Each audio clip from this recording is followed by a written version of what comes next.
Welcome everybody. Thank you very much for tuning in to our podcast, and we appreciate all the love and support that we've got on episode 1. This is episode 2 of Finding Authentic Leadership. Today we're going to be talking about a very common topic, especially after COVID, of remote working and how one can be an authentic leader while working remote. My background, my personal background, is all on site, and I'm used to, people seeing my body language and seeing what I do and seeing my facial expressions when I talk to them. And then all of a sudden, like that, I switched to remote, and it just completely changed the game for me. Eric, Patrick, I think you guys can probably attest. It's completely changed how I approach things. What about you guys? You can go, Yeah. Patrick. Okay. I would say that it's on the one hand, it's changed in the sense that you can't they're not having the ability to be right there physically with someone to watch them how they do things or notice patterns and when people are doing work or whatever. It definitely requires a different way or different perspective of managing and leading people, because it does take more energy and intent to reach out and lead people in that way. I think that's something that we've all seen when you know when you're doing something on audio versus video, and I think we'll get into that probably later as well. But there is a huge difference and a huge lack of connection when you're not doing something video because you can't see people. And there's a whole bunch of other, I know, tips and tricks that we have all shared with each other or have learned or seen, or best practices, where it, it is it takes a lot more concerted effort to get the connection, to create that connection and maintain that connection in a remote environment where you're not right there with them, and you can't go grab coffee with someone that you've been wanting to grab coffee with, or you can't notice their full body language and say, hey, how are you doing, because you're not physically right next to them. It definitely takes more of that. I am reaching out to you via video. How are you doing, etc. So it takes more effort in the build and the bridge building aspect of it, I would say. Yeah, no, I agree. Yeah, Absolutely. How about you, Eric? Yeah, I agree. Most of my career brick and mortar, running around, and my person, it was a shock to with hold on, running around with a balloon tied to your belt so people can see so it. people can see me. True story, because if you're working in a call center or any office with cubes, they're higher. I know everybody can't see how tall I am, but the basic cube in an office is taller than me, so nobody could see me coming. So yes, there's times I had a balloon so people could see me coming, but that, so I don't have to have the balloon anymore. So I'm excited that I could pop the balloon. But most of my career, brick and mortar, COVID hit, all of a sudden everybody's going remote. We've talked about there's tons of advantages to remote. I read an article from Forbes, and they are stating that attrition or turnover, whatever you want to call it, is 25% lower for the folks since they've removed or went remote. Pretty good stat, you save attrition, it's cost, it's all that. But there's some struggles, there's some challenges. Number one, both Patrick and Rob have talked about it. It's communication. And for myself, and I know Rob's like this too, we're face-to-face communicators. I'm walking around with or without the balloon, but I'm walking around, hey, walk by, hey, can you run that report for me real quick? Cool. Go grab some coffee, talk to somebody, the whole water cooler chat. And then you go back and you talk to little Johnny, hey, you get that report? Yeah, I sure do. Here you go. In the remote situation, one of the things I have had to do is make sure that I don't come across as a micromanager, because you can't see that they're doing it. You send an email, hey, pull this report for me. They don't respond. They don't, you don't even know if they got it. So if you set up rules to say, hey, I sent you something, please respond back to me that you got it, that's not a bad suggestion. Just we have to be careful that we don't come across as a micromanager. And I think as we talk more, we'll talk about tools and stuff. But for me, the hardest thing has just been, I don't feel, and I haven't been told that my perception is a micromanager.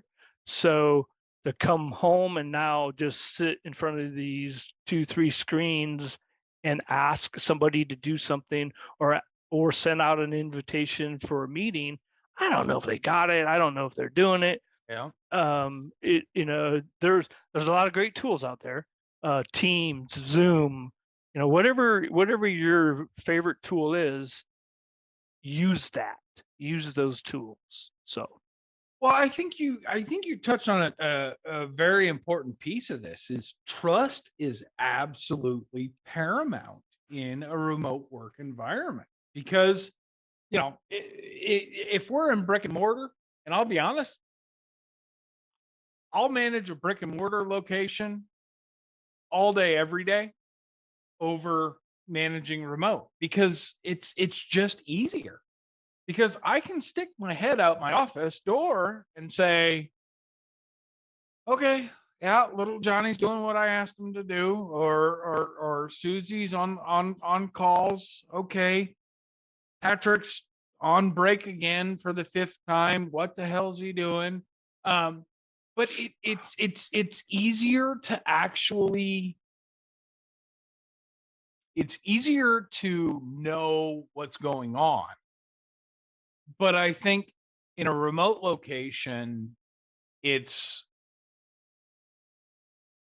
easier to build real connections if you do it the right way. Right? Does that make sense? yeah. Yeah, it really speaks to being authentic in a way. And I think both of you probably have experienced this before too, but I have seen someone get fired because people didn't like how they worked. It didn't matter about the results. It was just like, we don't like this, how this person operated or work or whatever, but they did their job. They did their job well. It was just about those other things. And in this remote work environment, everything is based on the actual results. To your point, Eric, yeah, you don't know if someone saw something or whatever, but let's say that they still show up to that meeting, right? Yeah. They still produce the things that they need to produce. Maybe it's not right that second. And so it's not, so you have to trust that, yes, that person did it. But at the end of the day, if they are giving you all the results that they need, then that is about that trust and going, yeah, this, it may not happen the exact way that I would like it or prefer it, but it's happening. So it's fine. Well, I think that's in the same article. Yeah. So Probably, that article, yeah, it is Forbes. So I have the article up here. They say, the Forbes article says that productivity can be increased up to 77%. And I don't know if that seems high to me, but I do feel that there's a increase in productivity, because exactly what you said, Patrick, I haven't thought about it that way, but they're getting to the end result. I always say, I don't care how you make the peanut butter and jelly sandwich, just make me the peanut butter and jelly sandwich. Well, when we're in brick and mortar, we're standing over them or we're walking by, and and you see them making a peanut butter and jelly sandwich, and they're putting the peanut butter on the left side, and you might say, "Wait a minute, I want the jelly on the left side," or make suggestions. Remotely, here's your sandwich. You don't know how they made it. All you know that it's done, and they've showed up to the meeting or what have you. One of the biggest advantages that I've seen personally, communication's a challenge. But one of the things that have saved a manager a whole lot of time is that we're not dealing with the employee relationship issues. Little Johnny touched me, or somebody said something, or dress code problems, or some. Well, now hold on dress code problems. Well, yeah, I know. Yeah. I got pants on. I might not wear a shirt, but I wear pants. We've had a couple dress code problems. When you go into a new hire training class and we don't need to get into other job is taking over. All right. A dress code problem. Yeah. I stand corrected. You're right. And not to move to a different subject, but we're talking about tools, and I know a lot of people don't like to do this, but Teams and Zoom, when you're using that tool, turn your camera on. Yeah. I know that's not a popular thing, but for a leader, turn your camera on. If the person you're talking to doesn't turn the camera on, don't force them. Don't, just see if they eventually do it, if you keep doing it. Because like we've said, Patrick, you said it the best, is we're not seeing their faces anymore. We're not seeing them at the water cooler. We're not seeing them in the bathroom. We're not seeing them, out smoking or whatever. And we don't see them every day.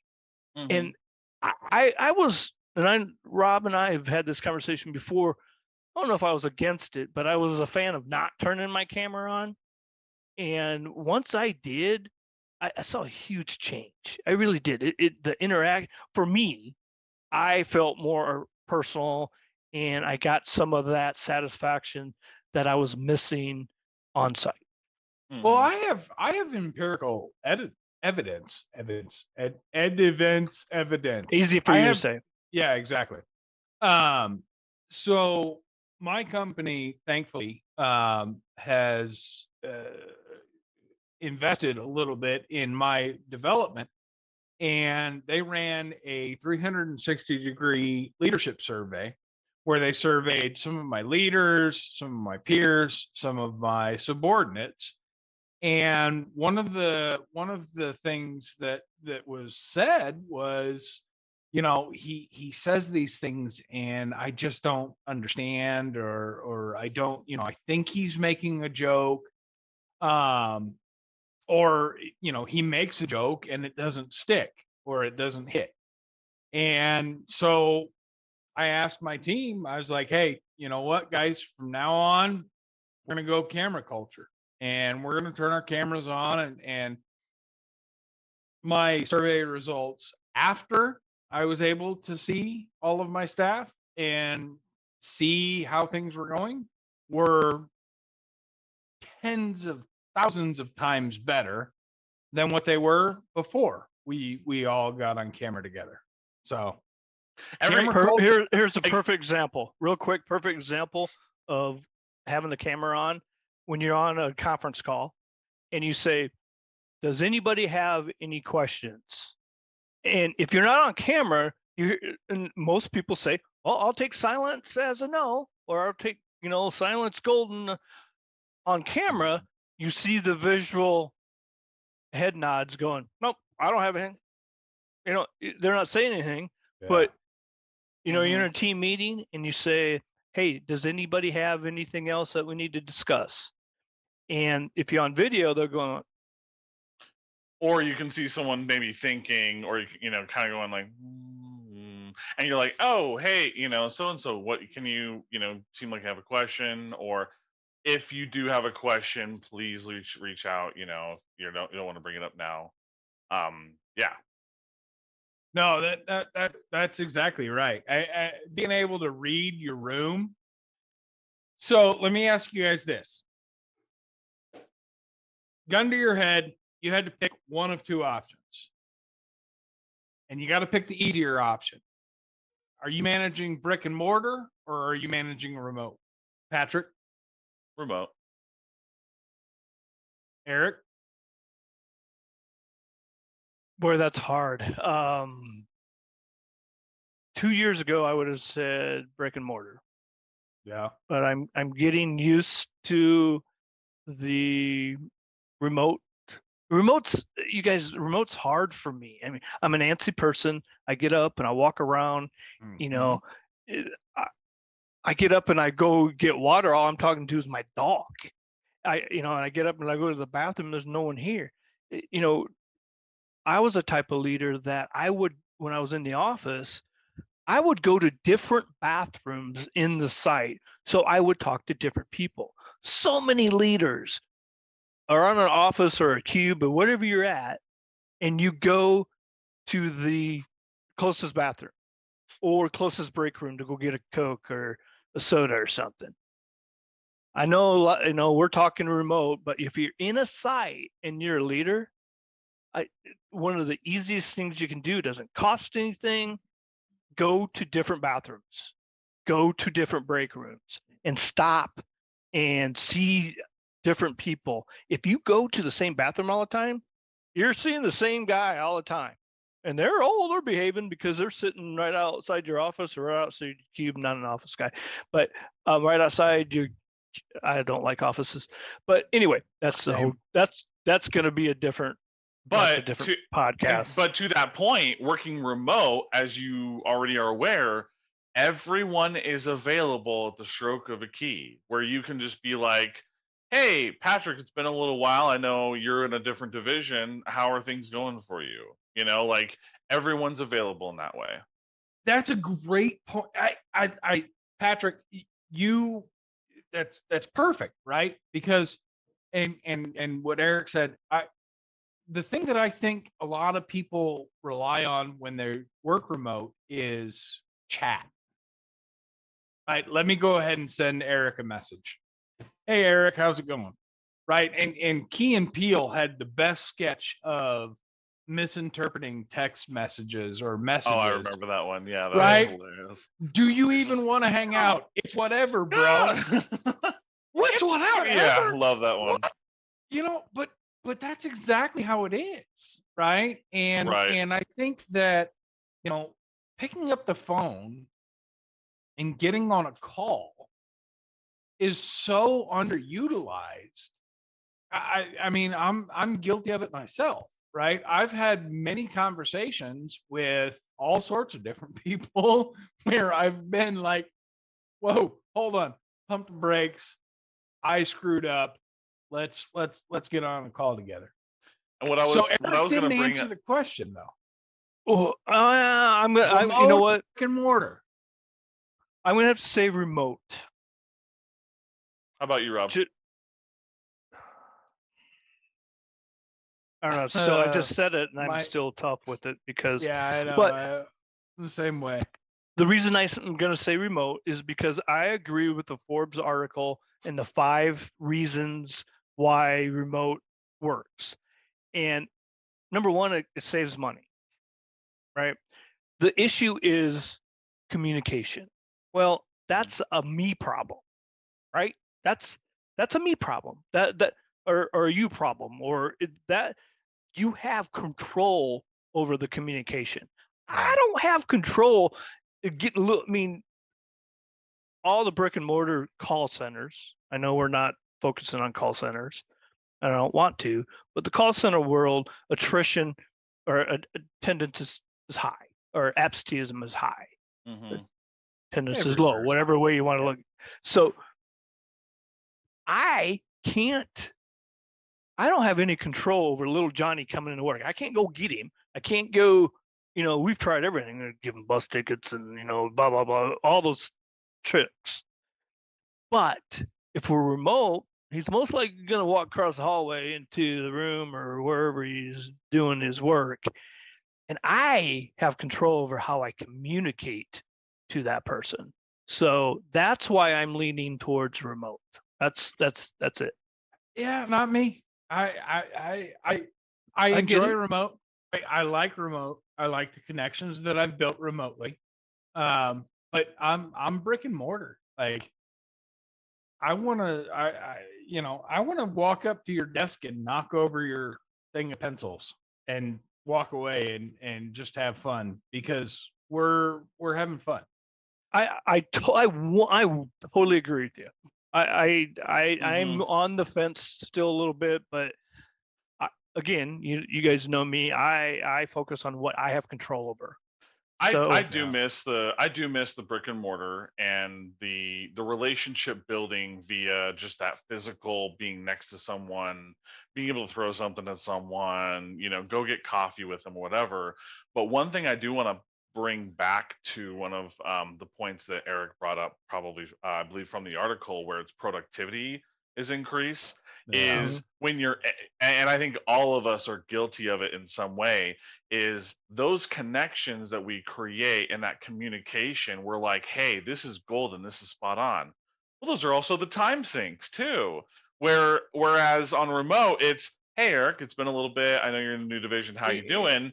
And then I'm going back to my work. Physically, instead, I am going to go get coffee with Eric and talk about how things are. That break is going to be a little bit longer. We're going to meander a little bit more back. Oh, hey, as we went back, hey, little Johnny, you remember Eric? He's working over here now.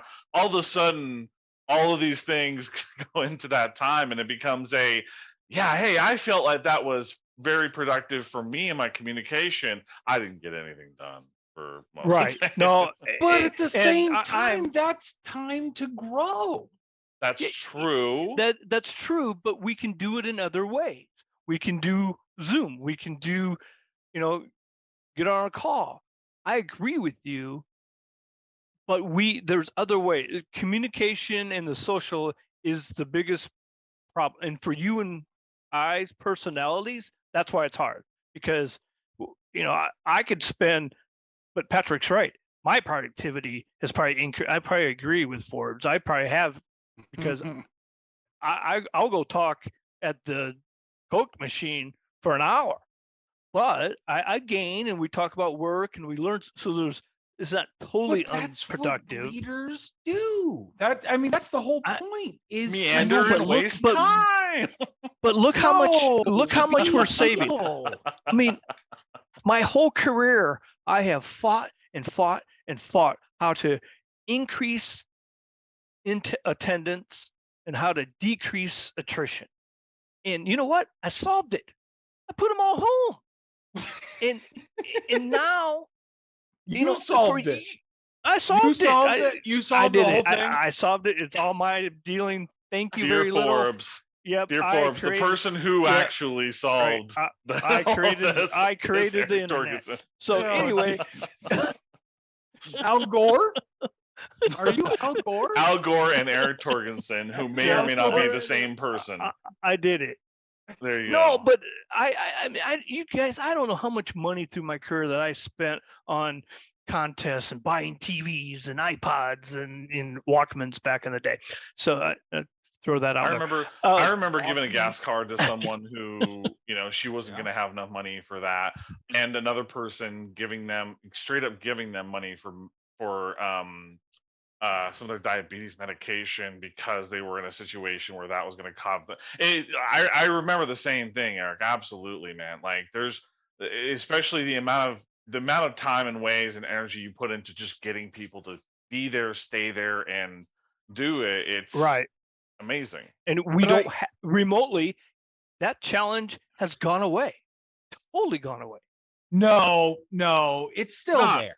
not It's totally, still yeah. there. I had a supervisor who was working for me whose mother had gotten diagnosed with cancer and this, that, and the other thing. It was 2 or 3 different things. It was cancer, and I can't remember the other diagnoses, but she was like, "Hey, I'm so sorry." And my response was,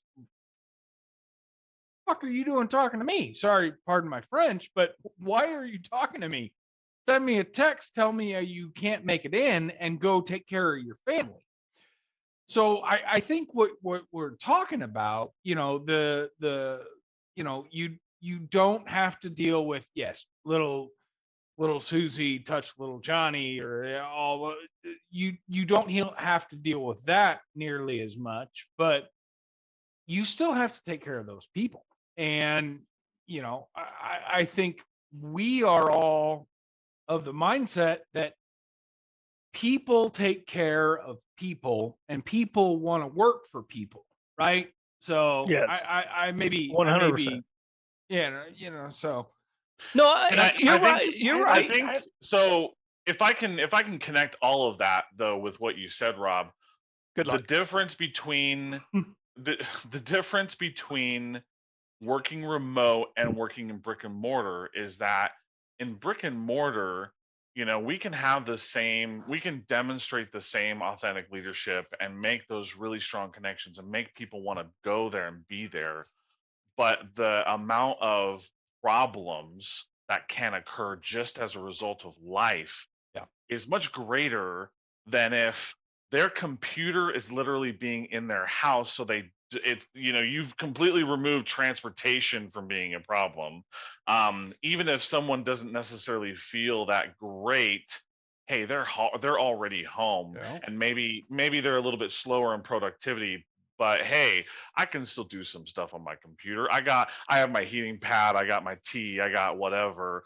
I think the difference and as a result, if you still have that same strong leadership and connection with them because you've taken a little bit more of that time in the remote environment, then I think you are going to see an even greater amount of uh, you know um, attendance and productivity and everything else via the remote work environment, because those barriers from them possibly being able to get to work are even less. Right. Yeah. The effort it takes to get people to work it's, I mean, time and money spent to getting them there. We save that time not doing that. Mm-hmm. That's why I lean towards your question and my answer. That's why I lean towards remote, because there's tools and resources for the challenges. And that's it. It's funny. So I asked that question. Am I funny looking or funny haha? Both. Yes. Okay. I asked that question because I think we all agree that leading in a brick and mortar location is easier than leading in a remote location. Yes. And I'll be honest, I want the easier road. I've done the remote road. I like the remote road, but I really think being, and not just leading authentically, right? Like, I'm a Vikings fan. I'm a heavy metal listener. I like listening to Metallica and all sorts of, great stuff like that. Great. How Did yeah, you just use the word Metallica? great in front of Metallica? Dun, dun, dun, dun, dun, dun. Oh, Metallica Enter Sandman, greatest I entrance song for the fan. Vikings ever. All right. But Anyways, for the record, I do like Metallica. Okay. No hate mail. Lars is coming at you. Yeah. comment in the section. Right. Eric Torgerson. Yeah. Come at him in the comments. ERI. Okay. CK, and Okay. it's not son of Torger, it's son of Torg. Son of Torg. But anyways, it's just it's easier for me to, I have my office decorated. I got the Vikings mural. I've got, Norse mythology stuff. In a remote environment, I don't have that. You have this bald head and scary, ugly looking face talking to you. So you have no idea who I am. You have no idea who I like, right? You don't You take know your background off. exactly. I'm not going to take my background off because there's a dog behind me. But it's more difficult, I think, to be authentic remotely. It is, but here's the argument, Rob, that I think Patrick and I are against you. We're gonna have a little bit, but here I agree with you 100%. But the benefits of remote outweigh the challenges, and it's we like those. Our personality likes being in and talking to people. Right. But you look at this article, and they're talking. Number one is health. Employees are healthier. How little sidetrack, call center world. How many times we call 911? 3 times a week. Jesus. Yeah. Sometimes 3 times a day. People falling out.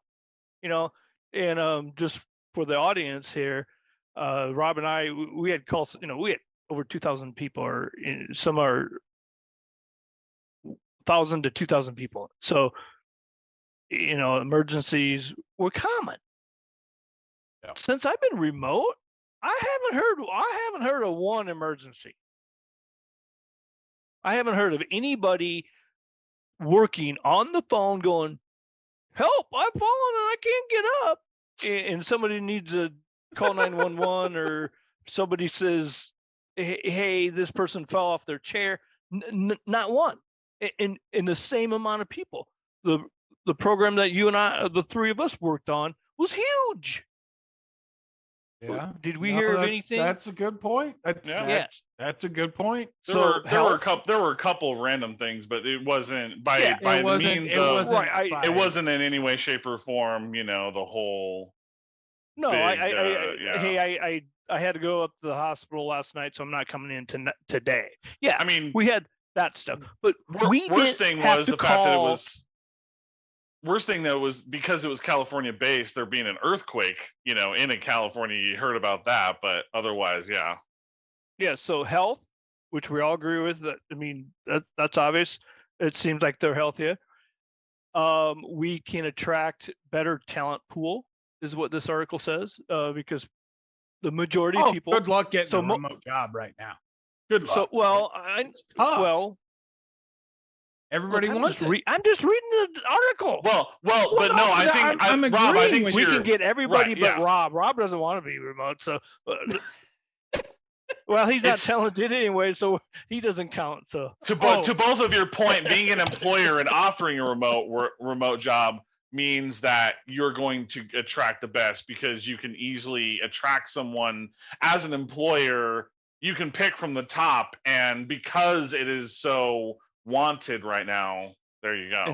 And here's another advantage: remote. And the reason they say it's a talent pool. You're not limited to Dallas, Texas. You can get the whole country. You can get they can work anywhere, and so you open up that pool. So I agree with that one too. Employee retention. We've already talked about employee retention, but they say that's a good one too. You're getting me wrong. I didn't say. I explained your perspective. Right. I didn't say remote was worse than brick and mortar. I said brick and mortar was easier than remote. Easier in terms of developing. But I disagree with that. You don't think it's easier to have a conversation with somebody face to face? So all right, I'm going to back for the first 5 calls that we were on. I was like, who's this guy? I think you're both going at this from a different perspective, but also both agreeing with you. Well, so a light bulb just went off. I'm misunderstanding Rob, because he's saying that it's easier to lead, and I'm going off the benefits of remote versus brick and mortar. But so if we just say be a leader, yes, for my personality to be a leader, it's easier brick and mortar because you're right there. Right. And I would still stay with remote for reasons that I've talked about a little bit, but also it is easier in the sense that being in my opinion, when you have to develop that trust of being results based and not, oh, I see that you work, and you establish that connection with people, then I feel like I've felt like it makes people feel more at ease to be able to do their job and not have to worry about, oh shoot, Patrick's typing in Teams, or oh shoot, Pat's just around the corner. I remember Yeah. being in a call center environment, and I worked hard at making sure that my area that I was supposed to be in charge of, the people, my team, all of them didn't care if I was walking by, because they knew that I wasn't micromanaging and watching them every moment. I was technically watching and listening, but I made sure it was always in a way where, it wouldn't be something that was, that they felt was punitive, and so they had to be stiff about everything that they were doing. No, it was a culture of, yeah, Pat, hey, I'm over here in this. Hey, why don't you just go ahead and work on this? Like it became so much more of a natural, relaxed culture that I had in my group. And I even had people used to comment like they could feel it when they walked near my area, like this people seem more at ease over here. Right. Right. So to that point, really quick, Rob, I know what you want to talk. You always want to talk. But to your point, Pat, I agree. But things that you can use remotely, because I mean, it's so easy to get in the habit not to reach out to any of your folks until you need something, right? It's like, Yeah. oh, hey, I need this report. Oh, hey, you're going to come into this meeting. Or, okay, try something in the morning. It can be a group chat if you want, but do the same routine. Say good morning in the chat, even if it's individual. Good morning. Maybe not every morning, but I would do it 3 out of 5 days of the week at least, so they get in the habit of when you do ping them or you do call them, they're not going, oh shit, what do I do now? Right. Well, To and your and not point, just, Patrick. and I would say go the extra mile. Yes, you start with good morning. You get people used to saying good morning like you would in any environment. The other thing too is, hey Rob, how are those Vikings doing after last night? Or hey Eric, so I heard your dog seems to be doing better. Is that right? Because it sounded Yeah, like it's one of those things where the also ping engaging. them and engage in a way that makes them understand that Right. yes, you are hearing and listening to them being human. You're making that human connection, so that to that point, if they see you typing to them, it's not, shoot, okay, Right. Pat's typing, I need to be ready. No, it's, But oh hey, to Rob's point, this is where Rob struggles. Is just because we're remote? I mean, I didn't mean it that way. I'll leave it as that. You're gonna understand. Throwing stones up in this mother right now. You're gonna understand what I'm saying after I explain.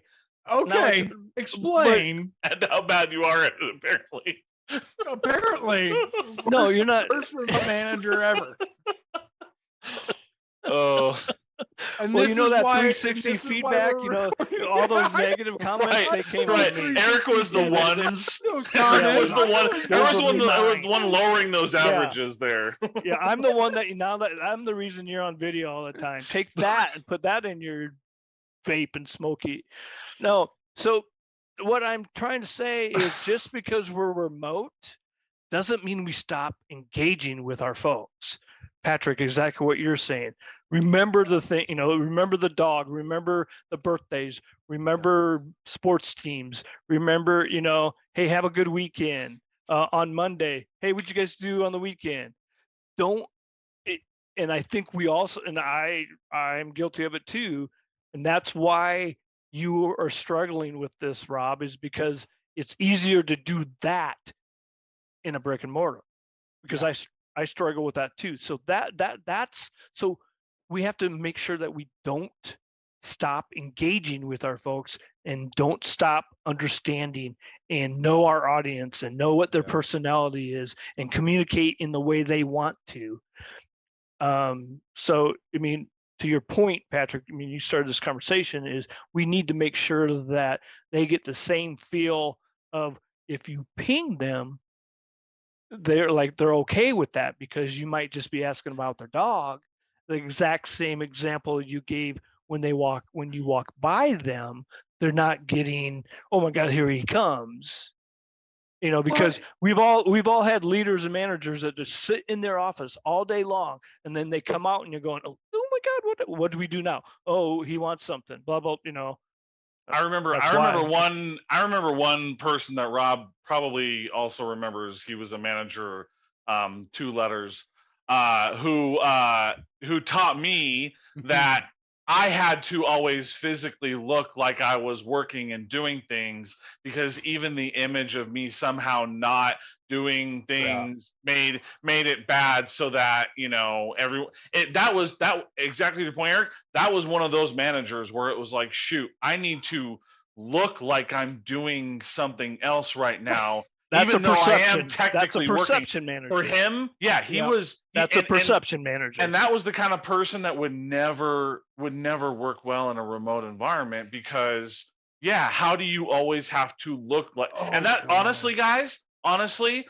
my number one reason why I love working remote is because I have always hated the idea that I have to look like I'm working, regardless of what my results are. My results are always going to be up here, but somehow that they're less if I'm not looking like I'm working hard. Like, well, remember that same manager turned one of your former peers down because he looked like he moseyed around. Yeah, stuff like that, you know.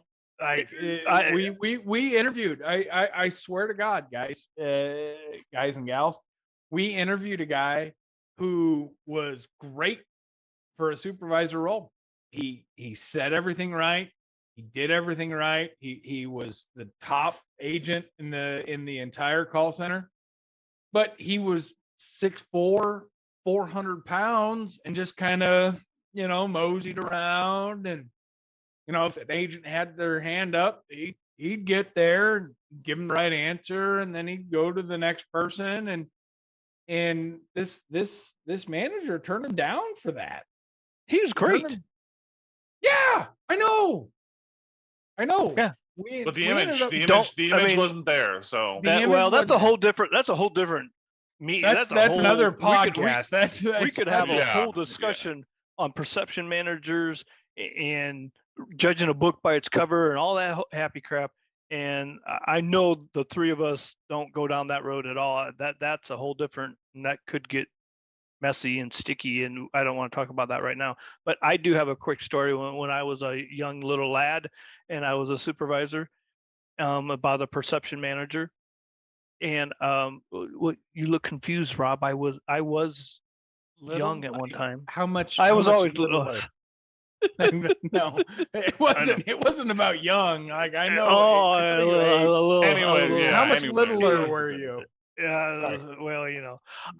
So this is a quick story, I promise, but it's a whole perception thing. So I was a supervisor, and I had a manager that worked, let's say 8 to 5, and I came in at 2. So I saw this manager for 3 hours. One of the one-on-ones that we're in, I won't even give a he or she, said, I do not feel you're monitoring your team. And I said, well, what gives you that? Here's all my forms. You know, we didn't have computers back then, so we wrote them all down, and here's my forms. Well, you could have made those up. All right, I know I'm young, and I said last week, you know, I didn't deserve to be promoted. So I was young, I was learning. So I'm like, okay, how do I change this perception? So I talked to one of my peers and been supervisor a long time, and he said, put your headset around your neck. When you come in to work, put your headset around your neck. Look, yeah. Yeah. Put Perception. the grease on your hands. Make it look like you've already been working Yeah, before you and even he went into said- work. And And he yeah, said, "Now, still do the job, still do your forms and stuff." The thing is I was monitoring like at 8 o'clock at night, because that's when my team was there and whatever. I mean, I was doing my job. So anyway, I'm like, "You're crazy." Oh yeah, he goes, "Yeah, just come in. First thing to do, put the headset, walk around, and."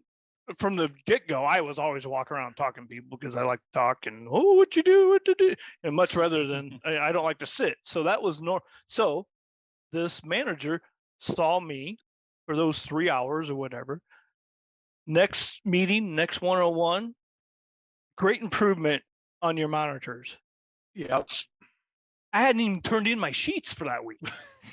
Yep. I'm sure we can go into a list of the things that we've done to make people feel better about our work without changing our work. Yeah, I'm sure that's a whole nother podcast too. So I'm 22 years old. So just a couple of years ago, and back in the 20s. That was my first example or my first experience with perception.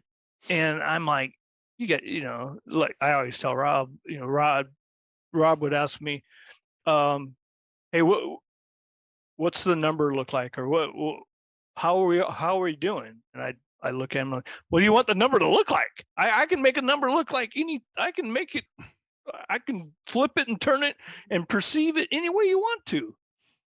Who is it? Einstein? Was it Einstein? No, it wasn't Einstein. Somebody said torture numbers in any which way, and they'll tell you whatever you want to tell them or whatever they want you to tell. Right. I butchered that. Yeah, I know what you're talking about. Yeah, but Yeah. no, you're right. I mean that's again. Let's Put your tie it all back jewelry in. on. Tell you what.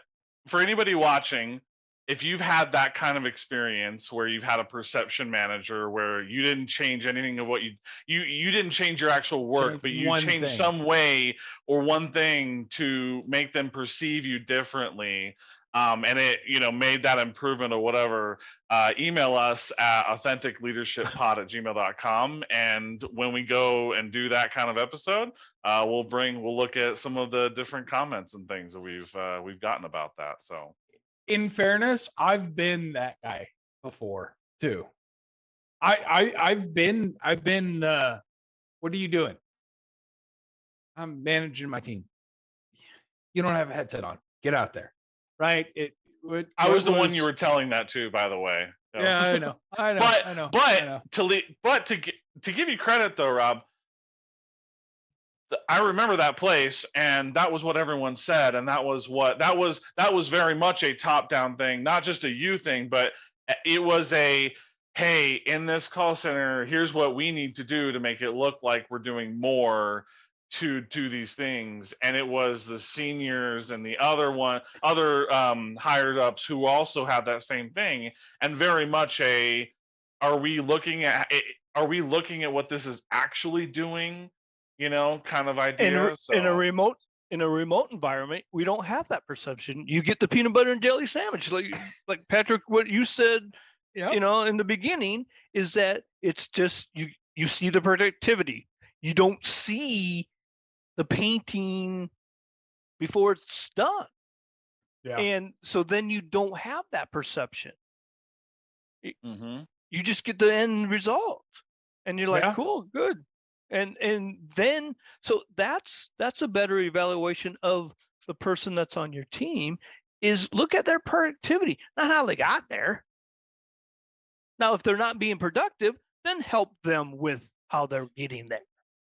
Well, you don't want them shanking people. Like, no, they don't do that remotely, or at least not. Another thing we miss about brick and mortar is the shanking that was. I never had that. Well, I have, never and had that's a not shanking? fun. Yeah. no, it's not fun. It's not enjoyable. I've had giving birth. I've had shankings. I've had, anyways. The birth. I had the birth. Yeah. You've had the birth? Well, not me personally. I no, I wouldn't be here right now. I'd be have millions of dollars. Right. Exactly. All right. Well, all right, guys. I think we've pretty much touched on everything. Mhm. I can't think of I don't anything think we more to. accomplished anything. I don't think we No, did either. I think we did. I think we really discussed kind of the differences between brick and mortar when it comes to working remote. I know that we all have our horror stories one way or the other, doesn't matter. But the one thing I think that we've all sort of touched on it, or whether directly or indirectly, is this: you have to engage with Right. people to make authentic leadership happen. And whether you're doing so in brick or mortar or remote, it has to be that desire to connect, to then be able to get those connections. It's easier brick and mortar, which does, as we've discussed and as Eric brought up with his article, that it can, there's benefits and there's pros and cons to it, essentially. But even in a remote environment, you have to reach out. It takes more of that effort to reach out, Yeah. though. And that's what Rob And struggles with. when we have all discussed, we've all We all decided came that to that Rob is conclusion. just the worst at it, apparently. One funny thing I was going to say about it too is this reminds me of some stuff that I read a while ago when teenagers started getting after studies came out about teenagers and cell phones, and they really looked at the way that text messaging affected them, right? Because of how they read it, they didn't have enough experience or connection with some of these people to know what they were saying. Much like in Teams messages, if Eric, you're like, "Hey, give me that report," and I'm reading it like from the Key and Peele episode that Rob was saying, where I'm like, "Give me that report. Why is he so angry at me that he wants that report?" And Eric, you're just like, "Hey, man, get it to me whenever. Get it to me whatever. He needs that now. Oh, like there's ways of doing that, and there's ways of, if you don't have that connection, that's how that could end up. So Right. making sure that we, no matter what you're doing, engage with people to get the most out of everything, and also to be able to show people that we're all human, and we're all trying to get the same goals in all of this. So Yeah, and just you know, back to the whole point of the podcast, right? Be authentic. So Yeah. Use your tools. Use your tools to engage. Yep. Put your camera on. And put your camera on. Camera culture. All right. If anybody has any questions, comments, concerns, complaints, or suggestions for future podcasts, please email us at leadershippod@gmail.com. authenticleadershippod@gmail.com. Okay. Do it again, Patrick. authenticleadershippod@gmail.com. There you go. I knew I was going to screw that up. And so you screwed up our YouTube. second pancake. I screwed up our second pancake. Our third pancake is going to be bomb. It's going to be good. Hey, It's our gonna be first great. pancake wasn't terrible, but we got Our first pancake was good. Our first pancake was good. I still want to say waffle. Also, check out our YouTube, LinkedIn, and Facebook profiles. Thank you all, and we look forward to seeing you next week.